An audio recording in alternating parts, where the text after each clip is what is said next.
and welcome to another episode of the Spotlight Sessions. My name is Elon Fisher, and I'm the host. And today I'm excited to be having a conversation with Dr. James Williams, the CEO of Bloom Consulting. James, how are you going? I'm doing good. I'm doing good. Well, James, it's a pleasure to have you on the show. We're really proud to be partnering up with Bloom Consulting. So, James, let's jump right into it. Tell us a little bit about yourself and your background.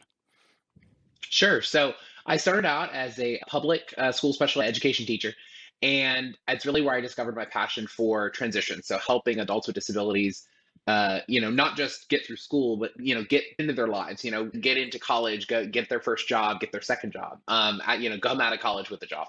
So that's really where I discovered my passion for transition. I did that also in private schools. So I did public and private special ed for a while, but just decided I wanted to move to that next phase of life. So I got my master's in rehabilitation counseling. I'm a certified rehab counselor, and with a focus on vocational rehabilitation. So basically, the field being helping people with disabilities obtain employment just Hmm. as broadly as possible.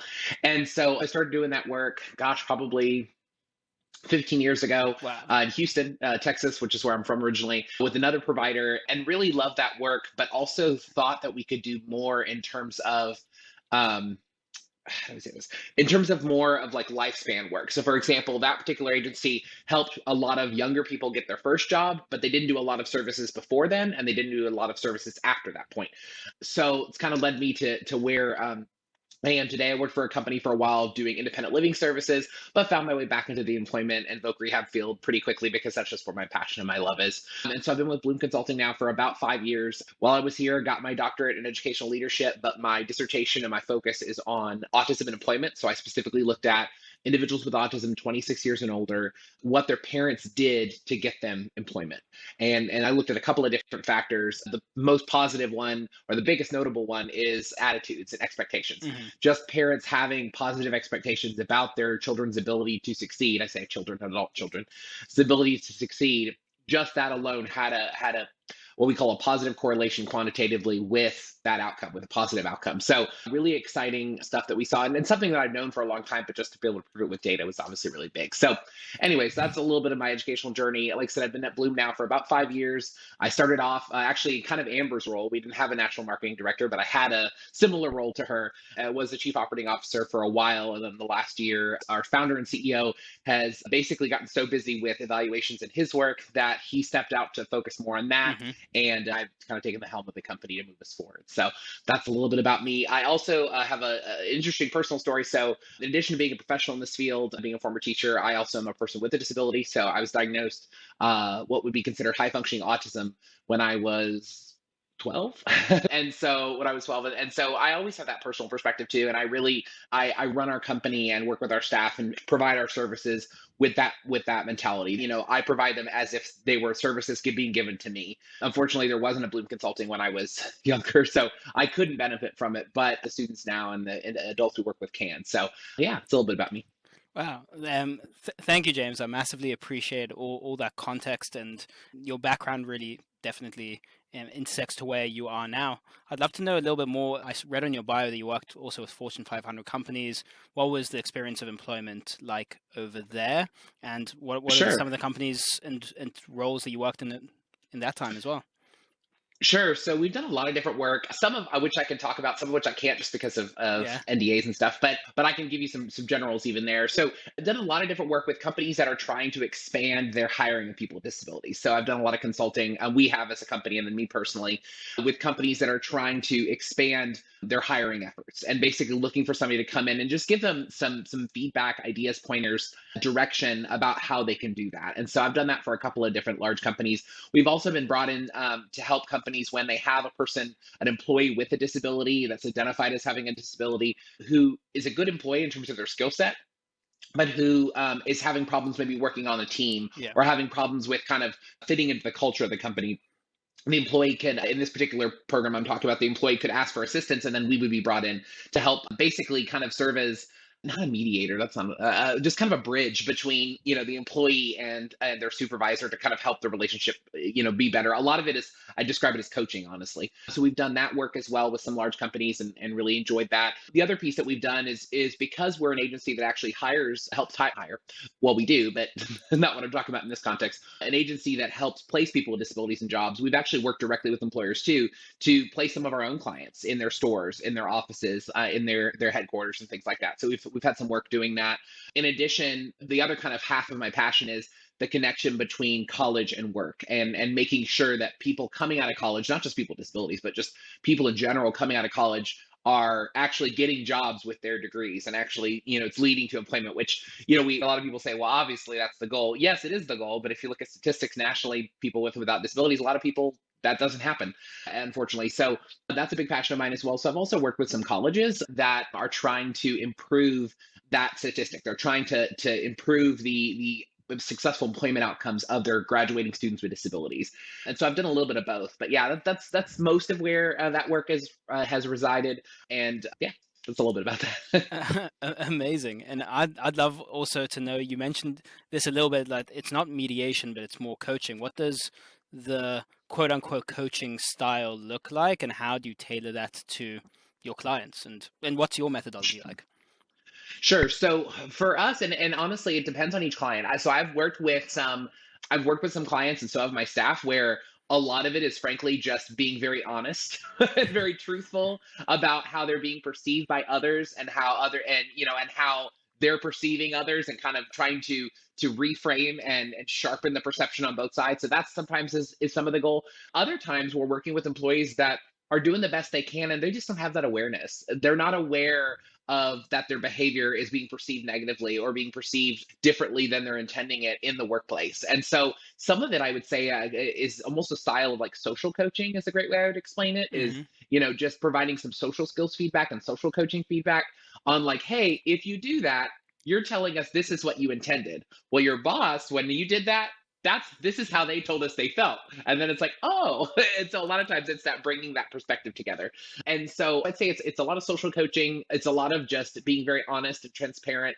A big kind of theory that I subscribe to, and it's actually a well-selling book that you can buy, and I've done training with my staff on it. It's called Radical Candor, Oh and yeah, I'm it's aware of the it. yeah, it's Yeah. really famous, been around for a while, and it's an awesome concept. And a lot of what we do with both our clients and with my staff in terms of managing them is using that radical candor concept of, being professional, being respectful, being positive, but also being honest and straightforward. One of the things that a lot of our clients struggle with is, particularly in a lot of your like high tech type work environments, they kind of, as I like to say, the Googles of the world, they pride themselves on being very flexible and very unstructured for employees that don't respond well to that. Well, the challenge is with a lot of our clients that we work with, they need a lot of structure. So Yeah. for them, those workplaces for one employee are like a godsend. For our clients, they have no idea, they don't know where they stand, they don't know what to do. And so that's part of it too. Sometimes is helping even employees and employers understand, one structure for one employee doesn't necessarily mean it's a good structure for another employee. And that's okay, but you need to be aware of who you're hiring. And if an employee needs a little more structure, you need to give it, or else they're not going to meet your expectations. They're not going to be successful in the way that this other employee might be. And so it's a lot of it. I tell people honestly, a lot of it too is working with the employer as much as the employee, and getting them to structure their approach and their processes in a kind of a disability friendly way, just as much as it is working with the employee to help them understand the culture of the company and the fit and kind of the processes and hierarchy. Absolutely. I love the words that you use, that you use them a lot. You said transparency and expectations. So transparency of understanding, okay, this is the best way I work with employee X, but might not be transferable to employee Y. And expectations is like, regardless of disability or ability, you are able to really understand, okay, this is the way we want to work, and this is the goal, and how we're going to get to that goal. So I really love that. And it's a lot of actionable items that I can take as well, as somebody who is a manager and growing as such. So, James, I also wanted to kind of, we spoke a little bit about your role and within Bloom Consulting, but I would love to know a little bit about what your day to day looks like as a CEO, because from the sounds of it, it sounds very hands on. So, like, It are is. you managing? Are you delegating? Are you taking these meetings yourself? Tell me what a day in the Yeah. life looks like.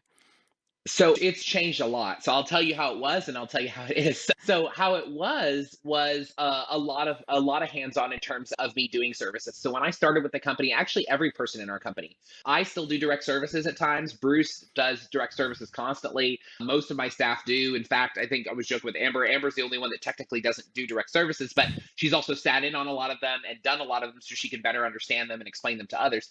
But we've made that shift as a company to where, I was doing a lot of the hands-on work, and now I am doing more delegating, and I am, bringing on amazing people like Amber to do what they do best and to Hmm. utilize their expertise. I told her, for example, when I hired her, I said, I have, a degree in special education, a degree in rehab counseling, and a degree in educational leadership. None of those degrees have anything to do with marketing. None of those degrees have anything to do with business. So how did I learn what I'm doing? How did we get here? Because I hired really good people that know what they're doing, or I focused on how could I, learn this concept. Could I go to classes? Could I read books? I read a lot actually for that reason. And so that's been a big part of it. It started more hands-on, now it's more delegating. In terms of a management team though, I'm a very hands-on kind of a servant leader style person. So, yes, I am the CEO, but that doesn't really change my role with my employees. All of my employees have an open door to talk to me. All of our staff, we're in Wyoming, Nevada, and in Texas. That goes, not just the staff that are based in Austin, but our staff at our other offices in Houston and Carson City, if they have needs, if they want to talk to us, if they're having any concerns or problems, I want to be a direct support for them as well. The benefit now, though, is it used to be where it had to be me that solved every problem, and now I can look at great people like Amber and say, "Hey, here's the problem. What do you think we should do?" and have a conversation with a team versus just myself. So I really appreciate that, and we've grown a lot as a company. So when I came into this role, I'm not kidding. I think we had 4 employees, five Wow. employees, maybe about 5 years ago. So in that time, we went from those 4 or 5 employees to now, gosh, probably I think we're at about 20 full-time staff, and then, gosh, dozens of contractors across all 3 states in just 5 years, which doesn't, seem like a lot, but I mean, in effect, it, quadrupled the size of the company in 5 years, which is a lot. So it really is also, interesting because we're making that transition. So we've been around as a company for about 15 years. And we're now making that transition from kind of a startup to more of a small but established Hmm. company. And so that's also changing some of the roles that I have. There's things that we used to have to worry about that now we don't really have to worry about them. We can focus on kind of some more strategic planning and some higher level stuff, which I really enjoy. So Amazing. And you said you've been in the company now for 5 years, different roles, COO, CEO, kind of chief everything officer at the same time as well. yes, yes. Um, what's the achievement that you're most proud of? Do you have like a specific story? Is it a client? Is it a success that you've had? Is it that transition from, the startup mentality to the small business mentality? Oh gosh, I would say, okay, so I've had a couple since I've been here, but I'll pick the one that's most recent time wise. So when I started with this company, one of the things that bothered me, and this wasn't anything against Bruce or what he started, he just wasn't there yet. But one of the challenges I had was that I felt like in the lifespan of an individual, so a person graduating from high school with a disability to getting, living independently and being successful in their own apartment, their own home with their own job, I felt like we only were hitting like a small sliver of that timeline. Hmm. And one of the things I've always wanted to do is provide what I consider more lifespan long services. So taking somebody from, graduating out of high school to through college to, getting their first job, getting them settled in that job, then being successful and independently living. And I feel like now we're finally doing that. We actually have services across, and we don't have all the services in every place, at least yet. That's, that it's the plan, but we're not there yet. But at least across this company and across the 3 states, we have services throughout that timeline, funded multiple ways, funded through VR, funded through private services, funded through, Medicaid waiver type services. So we have all these different options now of services funded a lot of different ways. And that's something that I always wanted us to achieve. When we were a 4-person company, I didn't know how we were going to get there. I didn't know when we were going to get there. Also didn't know about this little thing called COVID that was going to make it a little bit challenging for everybody. But at the same time, I knew that's kind of where we should be and where we could get to. And I'd say, as of this fall, we're there. We really have those lifelong services. We have independent living services. We've got, employment support. We've got college support. We've got, support for individuals called pre-ETS coming out of high school and getting support pre-employment. We've got that full spectrum now. And I'm really proud of that. And I'm really proud of my team that helped us get there. Wow, amazing. James, I'm just going to pause for 1 second. I just need to ask my colleague something. Exactly.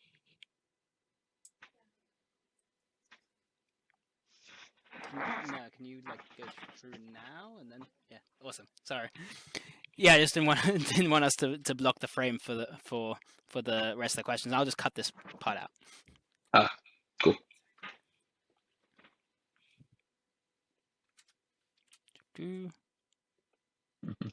Sorry about that. You No know, like worries. it's that starter vibe when you were saying like the Google like thing. It's like our working structure is like there's no hours. Yes. Like So it's like just it's like, awesome. yeah, yes.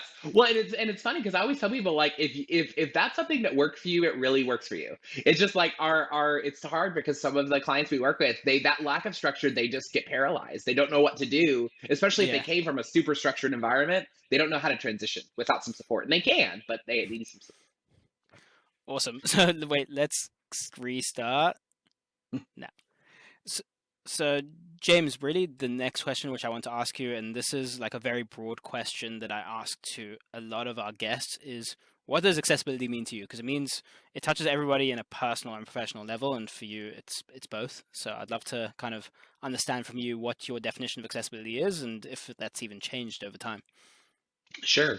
I'd say it's sharpened a little bit over time. I mean, for me, accessibility has always meant, really two primary things. One is removing barriers. So, taking down barriers for people with disabilities that keep them or are keeping them from being successful in any aspect of their life, whether that's socially, educationally, employment wise, it doesn't matter. Politically, even, their right to vote, their right to live independently, all those things. So I think that is for sure, the first kind of part of the definition for me.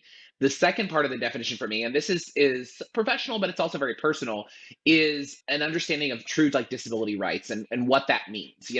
I think one of the challenges that I find or that I feel, and this is, again, my personal opinion, is although we've made a lot of progress in terms of services for people with disabilities in the US and also even around the world, I think we have a long way to go to actually achieve what I would consider kind of parity under the law, like actually true equal treatment. Now, we could argue that, well, we're at the same spot for people, that are, racially diverse or LGBTQI, and and that as well, and that's true, and we are. So they're right along with us. But I think that's something that I still, for me, it started as a definition of like barrier removal, and it's become that plus true establishing of equal rights. I think is what I would say in terms of people with disabilities truly having the same access to employment, truly having the same access to housing, truly having the same access to independent living opportunities or social opportunities.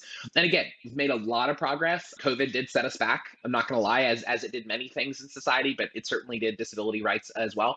But we've made a lot of progress, and I think one of the things that I'm happy about is I feel like the more recent movements towards equality for other types of diversity is only helping disability rights as well. It's only further pushing because, as we know, most people with disabilities are also people that have membership in other groups. They're people that are diverse racially, culturally, ethnically. They are people that, have different sexual orientation. They are people that have different religious beliefs. And that's one of the really cool things I love about working in the Yes. disability space is everybody is not just quote unquote, I'm going to use this term, quote unquote disabled. Everybody is more than that. And not only personally, but just in terms of what dimensionally, what makes them a person. And so that's really my definition. And again, I think we can get there, but we've got a ways to still go.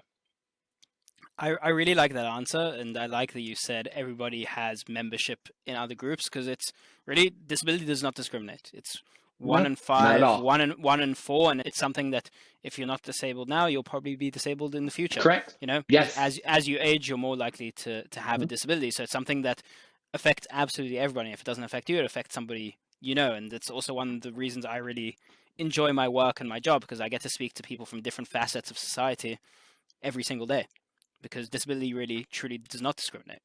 And James, really one of the last questions I want to ask you is to the business community, how can they better cater to people with disabilities from your experience working with them as well? Sure. I think the first thing is, and I don't mean this to be flippant, if you will, but I think I want to say it because I think it's true, is we need to move beyond the rhetoric. There is a lot of employers, large employers, Fortune 500s, government agencies, you name it, that are talking the talk. They are talking Mm, about inclusion for people with disabilities. They are talking about equal rights. They're talking about hiring. They're talking about all these things. And they're great words and we need them. Please don't get me wrong. But we also really need action behind those words.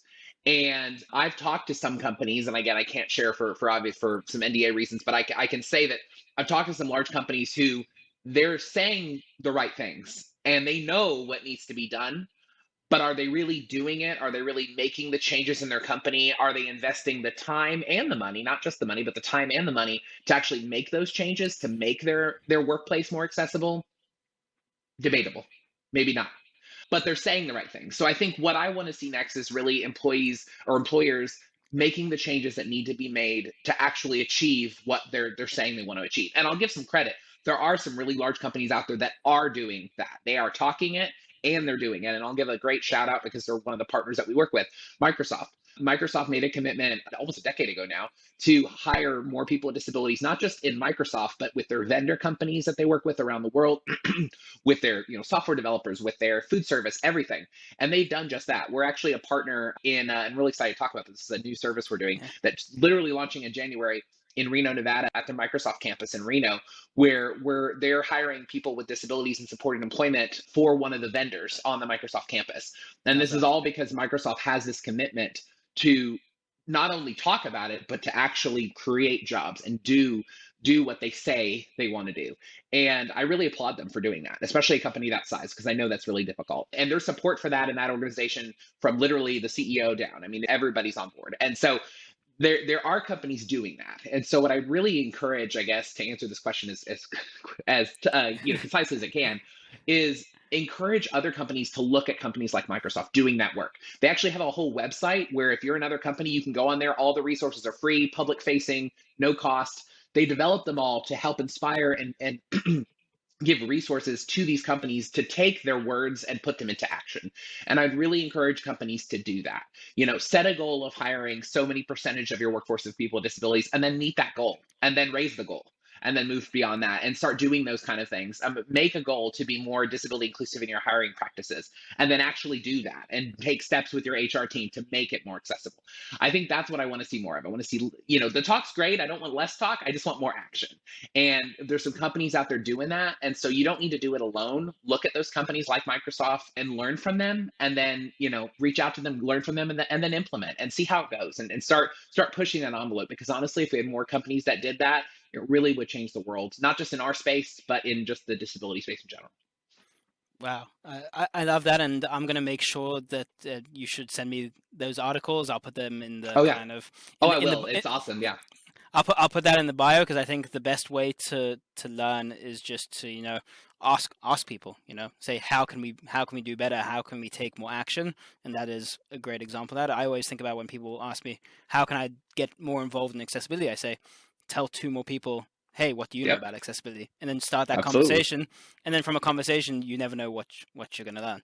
So Hmm. James, I really just wanted to ask you kind of my final question, and this is, I'm really excited for your answer, but if you could have a conversation with anybody in the world, who would it be and why? Oh gosh, that is a really